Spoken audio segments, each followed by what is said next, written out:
يا أيها الذين آمنوا إذا نودي للصلاة من يوم الجمعة فاسعوا إلى ذكر الله وذروا البيع ذلكم خير لكم إن كنتم تعلمون.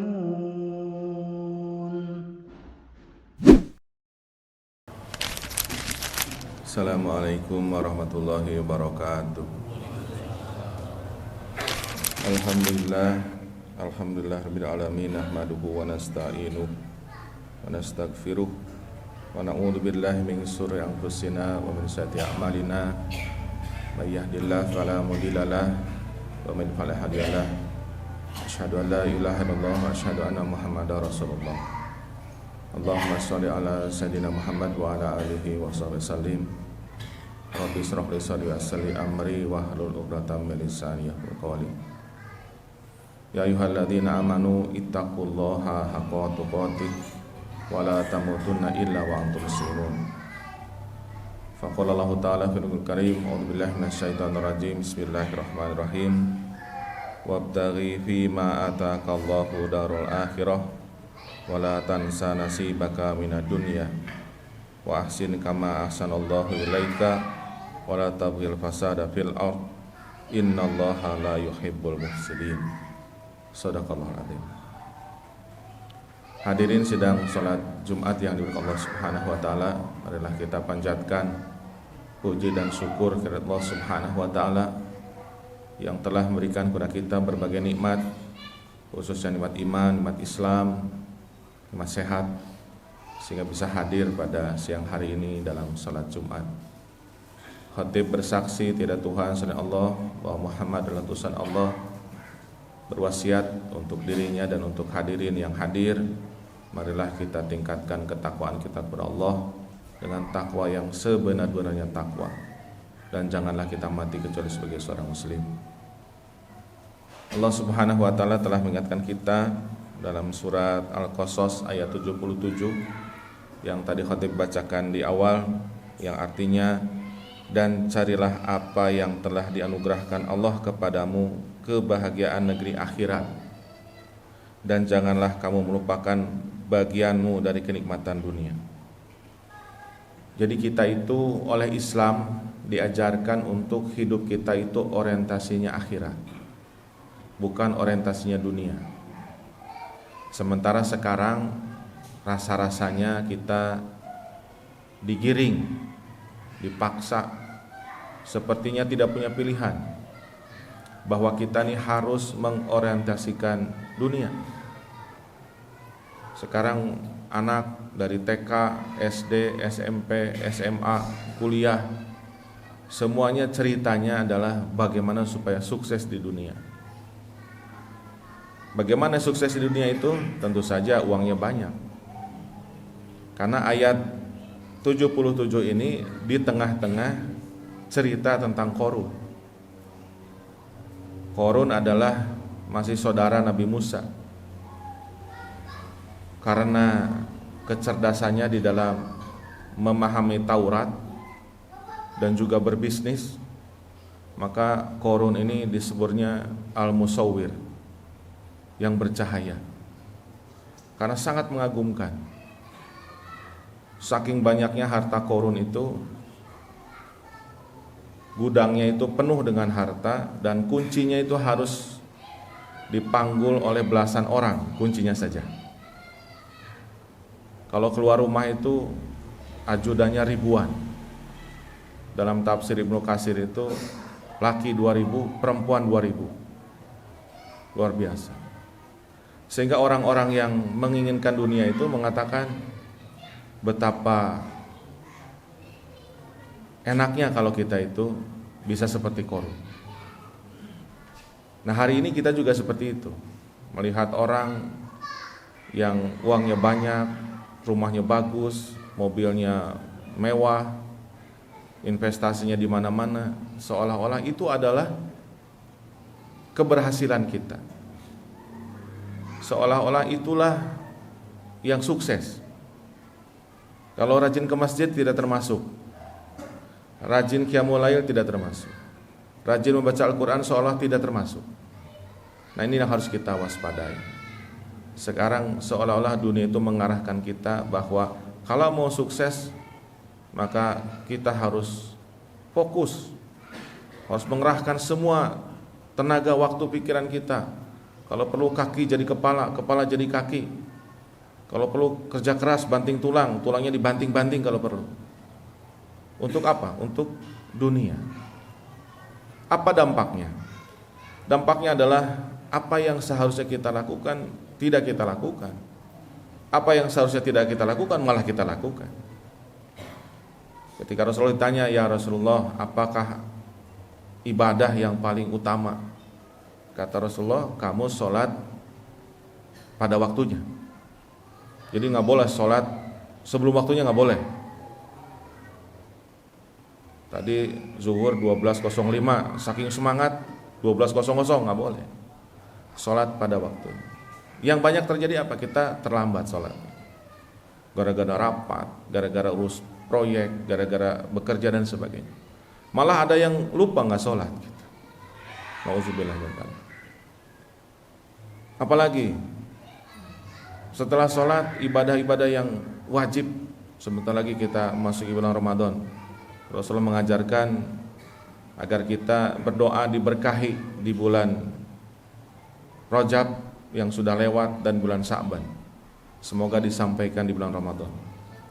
Kita semuanya mengharapkan semoga Allah Subhanahu wa Ta'ala menyampaikan di bulan Ramadan.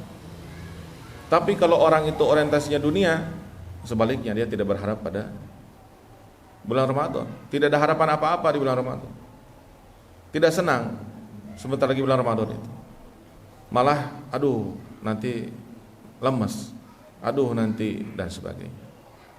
Nah, jadi Bapak sekalian, sidang Jumat yang dirahmati Allah Subhanahu wa Ta'ala, dengan mengorientasikan hidup kita kepada akhirat, maka mari di bulan Sya'ban ini kita terus meningkatkan semangat kita agar kita hidup mendapatkan kemuliaan di sisi Allah Subhanahu wa Ta'ala.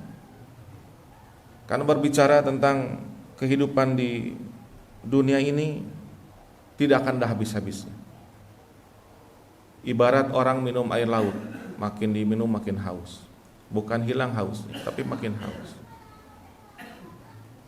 Allah Subhanahu wa Ta'ala di ayat ini juga mengingatkan, carilah olehmu negeri akhirat dan jangan lupakan nasibmu di dunia. Bukan kemudian kita tidak memikirkan dunia, silakan. Tetapi jangan jadi prioritas. Justru prioritas kita harus akhirat. Di dunia itu sekedarnya saja supaya kita itu bisa hidup dengan baik di dunia ini. Makan cukup, minum cukup, sandang pangan cukup, rumah ya cukup. Kalau mengikuti style 6 bulan langsung bosan dengan rumah kita itu. Kendaraan juga sama. Kalau kita ikuti pengennya yang baru terus, seri terbaru terus. Uang yang gak pernah cukup terus kurang. Carilah kampung akhirat dan jangan lupakan bagianmu di dunia. Jadi di dunia sekedarnya saja. Kemudian di ayat ini Allah Subhanahu wa Ta'ala mengingatkan juga kepada kita, dan berbuat baiklah sebagaimana Allah berbuat baik kepadamu. Coba kita ingat-ingat bagaimana betapa baiknya Allah Subhanahu wa Ta'ala kepada kita. Dulu kita tidak ada, Allah ciptakan kita di alam ruh. Allah bertanya, alastu birabbikum, apakah aku ini Tuhanmu? Kita jawab, bala syahidna, betul ya Allah, engkau Tuhan kami. Lalu turunlah kita ke bumi berdasarkan urutan. Ada yang jadi kakek kita, ada yang jadi nenek kita, ada yang jadi bapak kita, ada yang jadi istri kita. Dari tidak ada jadi ada istri. Dari istri jadi punya anak, dari anak jadi punya cucu. Padahal kita dari awalnya tidak ada apa-apa. Tidak ada yang keluar dari rahim ibu itu bawa harta, tidak ada. Semuanya lahirnya menangis. Nah, jadi kalau orientasi hidup kita adalah akhirat, Allah mengingatkan berbuat baiklah sebagaimana Allah berbuat baik kepadamu. Allah itu berbuat kepada kita nggak pakai hitungan. Baik sekali Allah itu kepada kita. Menghirup oksigen nggak pernah ditagih. Pernah bapak mendapatkan tagihan oksigen bapak bulan ini sekian? Pernah bapak perintahkan jantung untuk terus berdenyut? Tidak. Tidak usah dicas, tapi jantung itu terus berdenyut. Betapa banyak yang harus kita syukuri. Dan kalau kita coba menghitung nikmat Allah, maka kita pasti tidak akan sanggup menghitung. Jadi Allah berpesan bagaimana kita berbuat baik pada saudara-saudara kita, pada orang tua kita, anak kita, seperti Allah berbuat baik. Bighairi hisab, nggak pakai hitungan. Jangan sampai kita baru berbuat baik pada orang langsung hitung. Baru ngasih pinjam 5.000 aja ditagihnya terus setiap hari, dan sebagainya. Kemudian berikutnya, dan janganlah kamu berbuat kerusakan di muka bumi. Musibah di Sumatera, di Aceh, di Sumut, di Sumbar harus menjadi bahan evaluasi kita. Kenapa bisa ada banjir yang luar biasa seperti itu? Saya emang nggak ikutan, bukan begitu. Tapi justru bagaimana kita mengambil pelajaran dari situ. Syukur-syukur ikut membantu saudara kita di Sumatera. Tidak akan ada banjir kalau tidak ada penebangan hutan. Hasil kayunya dijual, dapat duit. Setelah itu dibuat kebun sawit. Dan kemudian uangnya terus bertambah sampai sawit itu nggak menghasilkan lagi buah. Nggak ada yang salah dengan kebun sawit. Tapi ketika mengubah hutan tropis menjadi hutan produksi, disitulah letak kesalahannya. Dari dulu hujan tropis ya seperti itu. Tapi ketika diubah jenis tanamannya, maka yang terjadi adalah seperti itu. Itu baru satu peristiwa.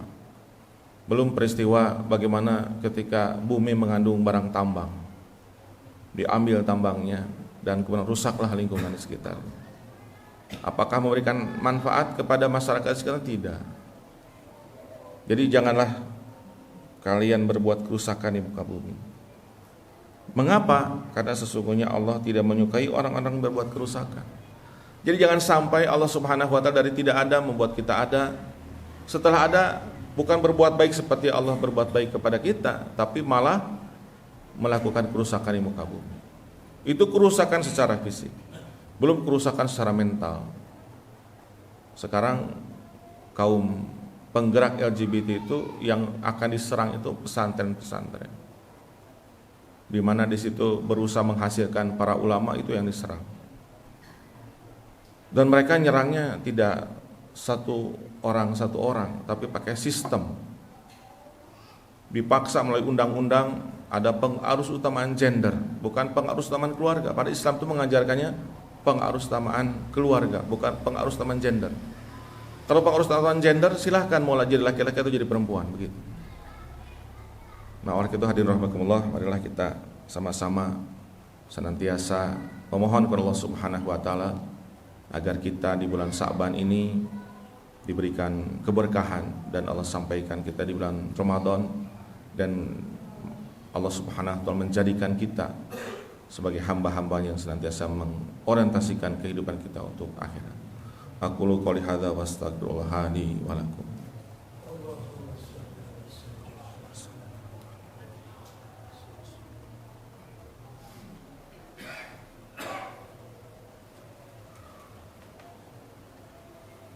Alhamdulillahirabbil alamin, nahmaduhu wa nasta'inuhu wa nastaghfiruh wa na'udzu billahi min shururi anfusina wa min sayyiati a'malina. May yahdihillahu fala mudilla lahu wa man yudlil fala hadiya lahu. Asyhadu an la ilaha illallah wa asyhadu anna Muhammadar Rasulullah. Ya ayyuhalladzina amanu ittaqullaha haqqa tuqatih wa la tamutunna illa wa antum muslimun. Hadirin sidang salat Jumat yang dimuliakan Allah Subhanahu wa taala, marilah di hari yang mulia, di bulan yang diberkahi, kita menundukkan hati kita dan kita memohon kepada Allah Subhanahu wa taala agar kita senantiasa menjadi hamba-hamba Allah yang mengorientasikan hidup kita untuk akhirat, yang ditandai dengan menjadikan urusan akhirat adalah prioritas hidup kita, dan kita tidak terlalu kecewa dengan dunia, kita tidak kecewa dengan orang. Karena Imam Ali mengatakan, kalau kamu berharap pada manusia, siap-siap kamu kecewa. Yang tidak pernah mengecewakan kita itu Allah Subhanahu wa taala. A'udzubillahi minasyaitonirrajim. Bismillahirrahmanirrahim. Alhamdulillahirabbil alamin. Arrahmanirrahim. Maliki yaumiddin. Iyyaka na'budu wa iyyaka nasta'in. Ihdinas siratal mustaqim. Siratal ladzina an'amta 'alaihim ghairil maghdubi 'alaihim waladdallin. Amin ya Allah ya rabbal alamin. Allahumma ya Allah, ampunilah dosa kami, ampunilah dosa kedua orang tua kami, sayangilah mereka sebagaimana mereka menyayangi kami sewaktu kami masih kecil. Allahumma ya Allah, berikanlah kepada kami pasangan hidup kami, anak-anak kami yang akan menjadi penyenang hati kami, dan jadikanlah kami pemimpin untuk orang-orang yang bertakwa. Allahumma ya Allah, tunjukkanlah kepada kami yang benar itu jelas benarnya ya Allah. Berikan kemampuan kami untuk mengikutinya ya Allah. Allahumma ya Allah, jauhkanlah kami dari apa yang membuat Engkau murka kepada kami ya Allah. Jauhkanlah kami dari apa yang Engkau pandang itu sebagai maksiat kepadamu. Allahumma ya Allah, berikanlah kepada kami ilmu yang bermanfaat, ilmu yang akan membuat kami takut kepadamu ya Allah. Allahumma ya Allah, berikanlah kepada kami kesehatan, yang dengan kesehatan itu kami semakin taat beribadah kepadamu ya Allah. Rabbana atina fid dunya hasanah wa fil akhirati hasanah wa qina adzabannar. Amin ya Allah ya rabbal alamin. Aqimissalah.